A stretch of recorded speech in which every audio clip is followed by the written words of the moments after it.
normal hemostasis and coagulation. For primary hemostasis, the triggering mechanism is initiated by vascular injury that exposes the subendothelial matrix to circulating blood components. The steps that are involved is we have first vasoconstriction.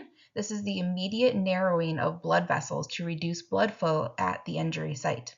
The second step is platelet activation. This is where platelets become activated upon contact with the exposed collagen and von Willebrand factor.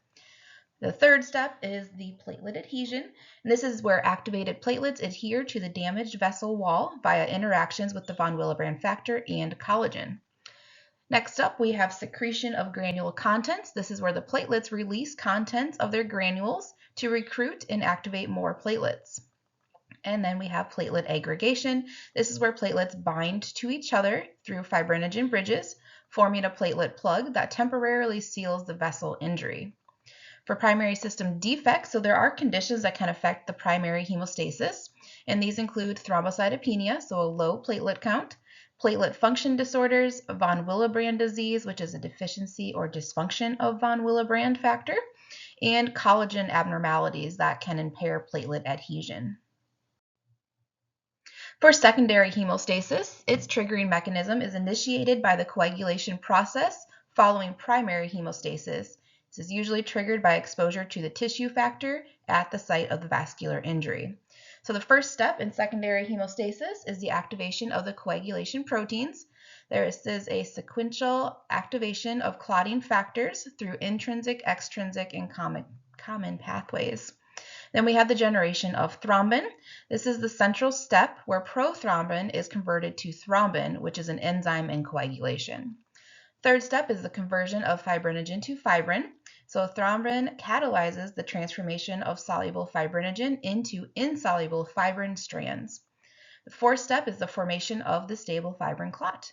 So the fibrin strands polymerize and cross-link to stabilize the platelet plug, which actually forms a durable fibrin clot. And then we have fibrinolysis. This is the final event in secondary hemostasis. This is where the fibrin clot is digested and removed. Mediated by plasmin, which breaks down fibrin into fibrin degradation products. This allows vessels to heal and restore the blood flow. If you're in my class, this is a video for you to watch about the primary hemostasis. And once again, if you're in my class, this is another video for you to watch about secondary hemostasis.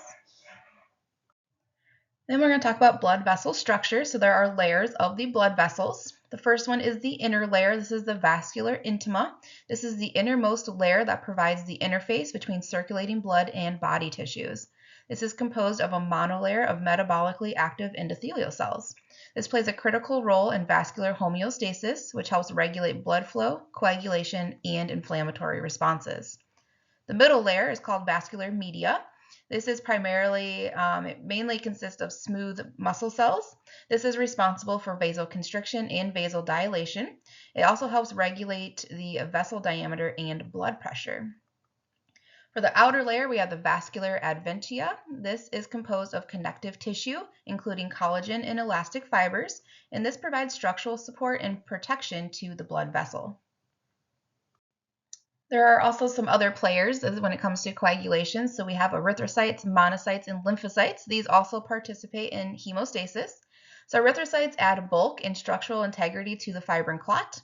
In inflammatory conditions, monocytes and lymphocytes can provide surface-borne tissue factor that may actually trigger coagulation, where leukocytes also have a series of membrane integrins and selectins that bind adhesion molecules and help stimulate the production of inflammatory cytokines that promote the wound healing process and help combat infection.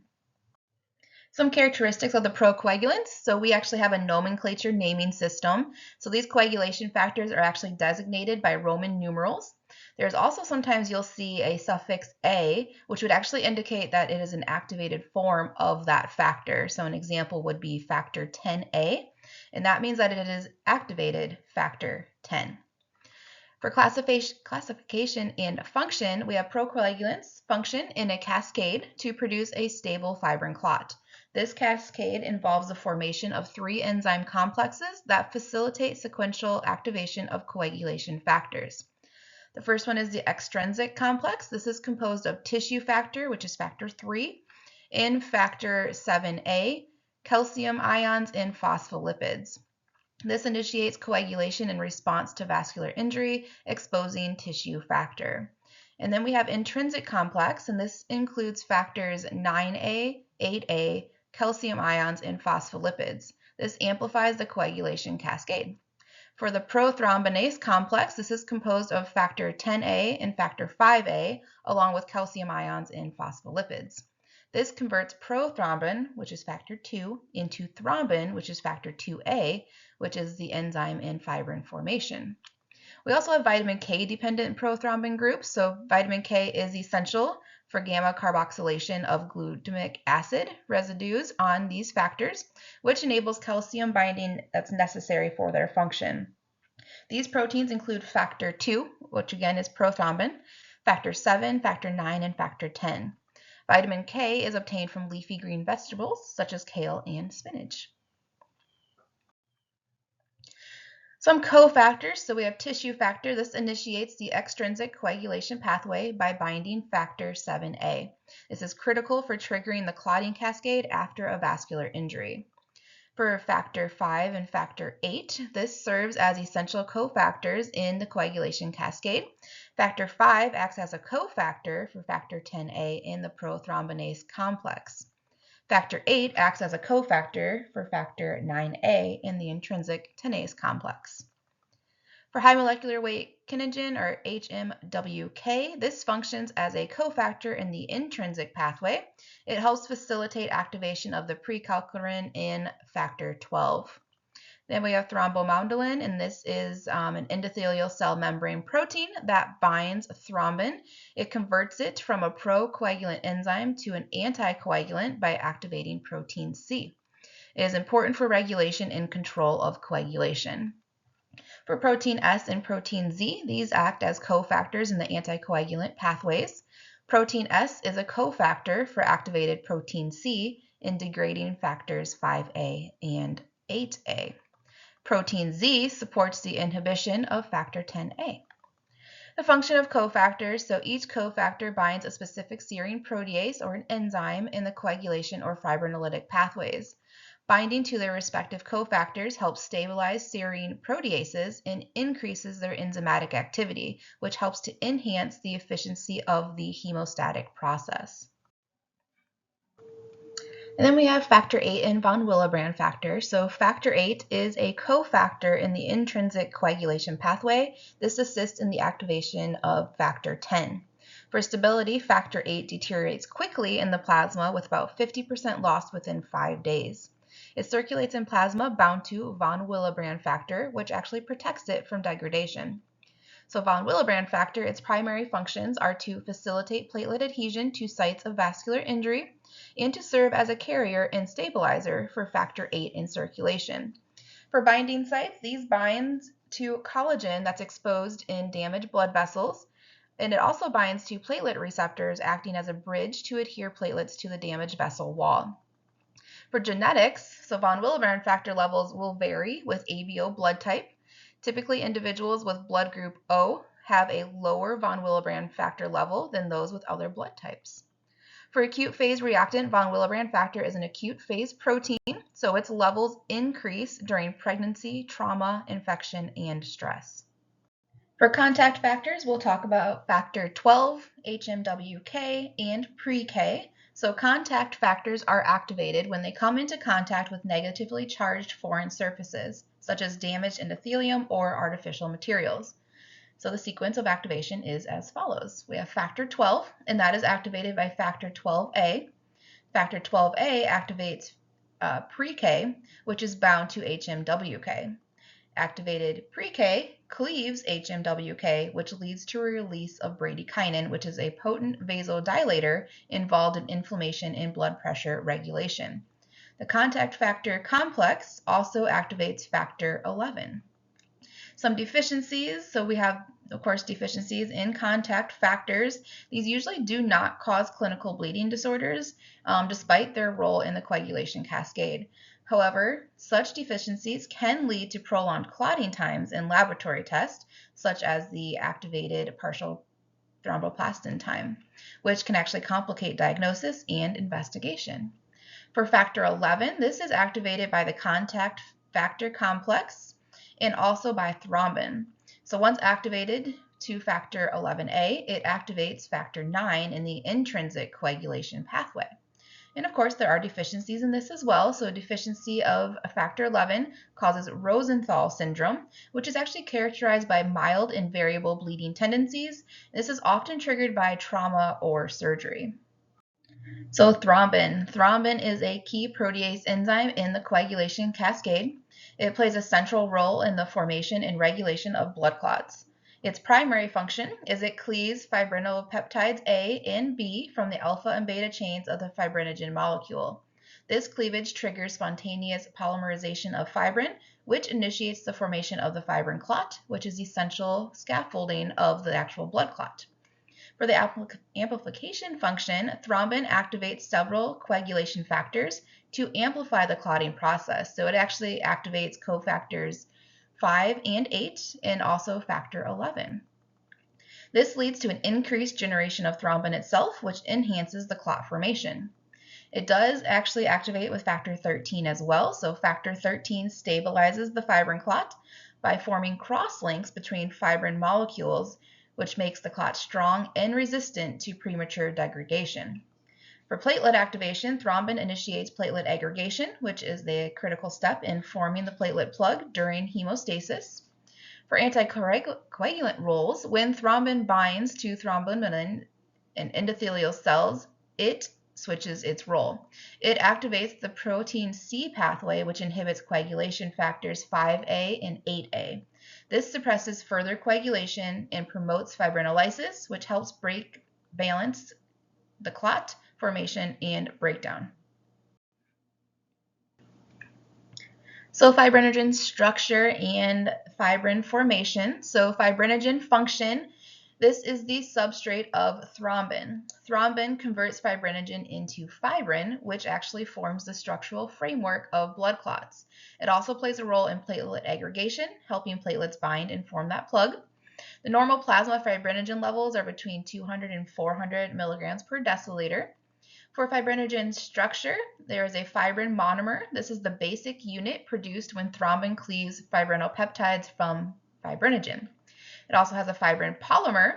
So fibrin monomers spontaneously polymerize or join to form a loose network of fibrin strands. Then we have factor 13. So this plays a role in the fibrin clot formation. Factor 13 is activated by thrombin, and once it's activated, it cross-links fibrin polymers, which help stabilize and strengthen the fibrin clot. This cross-linked fibrin forms a durable, insoluble clot that resists mechanical and enzymatic breakdown. If you're in my class, this is an overview of the coagulation cascade, so take a look at that. All right, so then we have the coagulation pathways. So we have the intrinsic pathway, and the factors involved are 12, pre-K, HMWK, 11, 9, 8, 10, 5, 2, which is prothrombin, and fibrinogen. For laboratory test for the intrinsic pathway, we can do a PTT, or an activated partial thromboplastin time. The purpose of this is it's used to detect the absence or deficiency of one or more of the intrinsic pathway factors. Again, if you watched the video before this, hopefully that makes a little more sense. For the extrinsic pathway, the factors involved are 7, 10, 5, prothrombin, and fibrinogen.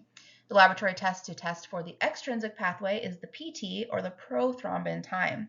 The purpose of this is it measures the integrity and function of the extrinsic pathway. Then we also have the common pathway, and the factors involved in the common pathway are the 10, 5, prothrombin, which is factor 2, and fibrinogen. Both PT and PTT are used together to screen for deficiencies in the common pathway factors. There are also cell-based coagulation, so there are different cell types that are involved in the coagulation complex formation. So we have tissue factor. This is located on the extravascular cells. Platelets are located intravascular, so within the blood vessels. There are also two phases of cell-based coagulation. So the first phase is the initiation phase. This takes place on tissue factor expressing cells, and it's responsible for producing about 3 to 5% of the total thrombin generated and actually helps start the coagulation cascade. The next phase, or the last phase, is the propagation phase, and this occurs on the surface of activated platelets. It produces 95% or more of the total thrombin. It amplifies and sustains the coagulation process, leading to that clot formation.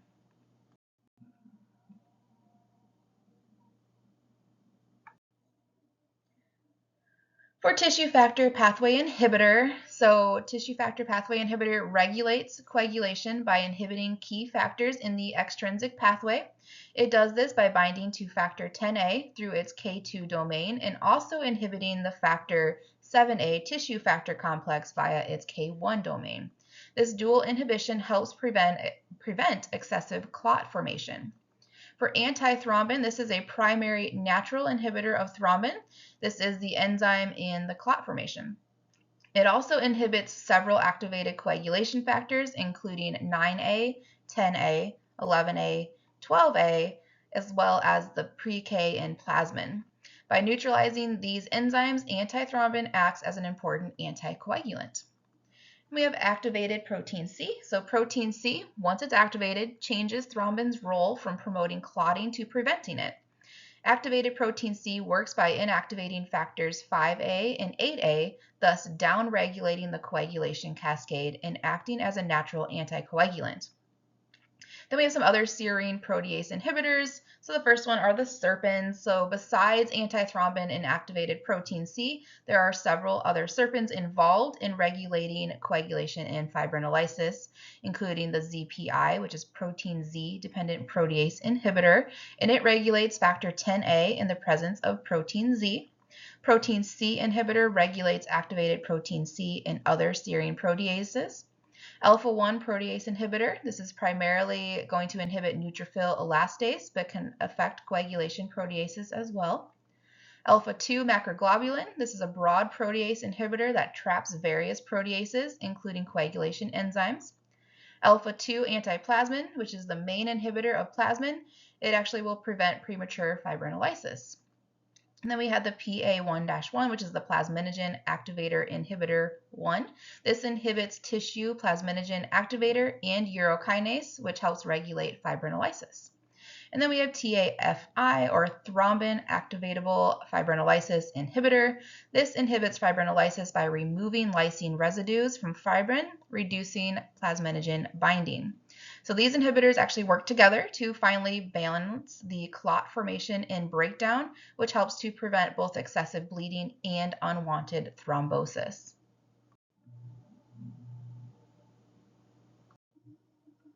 So the final stage where the normal breakdown of clot occurs is called fibrinolysis. So the function is during clot formation, fibrinolytic proteins are incorporated into the clot. The main purpose of fibrinolysis is to break down the fibrin clot once healing has occurred, preventing excessive or prolonged clotting. Fibrin is broken down by plasmin, which is the enzyme responsible for degrading fibrin fibers and dissolving that clot. So it's plasminogen and plasmin, some characteristics. So plasminogen is an inactive single-chain protein produced by the liver. It contains 5 glycosylated loops known as kringles, which are important for its interaction with fibrin and activators. Mechanism of action: plasminogen circulates in the blood and binds to fibrin within the clot. It is then converted to active plasmin by plasminogen activators such as tissue plasminogen activator or urokinase. Once activated, plasmin enzymatically cleaves the fibrin strands, breaking down the clot into soluble fibrin degradation products, including D-dimers. This process restores normal blood flow and prevents obstruction by removing the fibrin matrix. For plasminogen activation, so the conversion of fibrin-bound plasminogen to active plasmin is a crucial step in the fibrinolytic process, enabling the breakdown of fibrin clots. So tissue plasminogen activator, this is secreted by endothelial cells lining the blood vessels. The tissue plasminogen activator specifically binds to fibrin within the clot along the plasminogen, initiating the conversion of plasminogen to plasmin, thereby starting the digestion of the fibrin matrix. Most circulating tissue plasminogen activator is bound to inhibitors and is rapidly cleared from the bloodstream, which helps limit its activity. There are synthetic recombinant forms of tissue plasminogen activator that have been developed as drugs to mimic this natural process. These are widely used to treat acute thrombotic events such as myocardial infarction, ischemic stroke, and pulmonary embolisms. For urokinase plasminogen activator, this is produced primarily by epithelial cells in the urinary tract as well as by monocytes and macrophages. So unlike tissue plasminogen activator, urokinase does not bind tightly to fibrin and plays a minor role physiologically in fibrinolysis. However, urokinase is used therapeutically as a thrombolytic agent to dissolve clots in conditions like deep vein thrombosis, pulmonary embolism, and heart attacks. For the fibrin degradation products in D-dimer, so when a fibrin clot is broken down by plasmin during fibrinolysis, various fibrin fragments are produced. These fragments can include fibrin fragments X, Y, D, and E. These are intermediate breakdown products formed as plasmin cleaves fibrinogen and fibrin into smaller pieces. So D-dimer, you may have heard of this test already, but this is a specific fibrin degradation product formed when cross-linked fibrin, which is the stable form of fibrin in a clot, is broken down. The D-dimer consists of two D fragments from adjacent fibrin molecules linked by a cross-link. Because it is specific for cross-linked fibrin, the presence of D-dimer in the blood is a useful clinical marker indicating that clot formation and breakdown have occurred. So measurement of D-dimer levels is commonly used in the diagnosis of thrombotic conditions such as deep vein thrombosis, pulmonary embolisms, and disseminated intravascular coagulation. Elevated D-dimer levels suggest active clot degradation, but are not specific for any one disease, so they must be interpreted in the clinical context.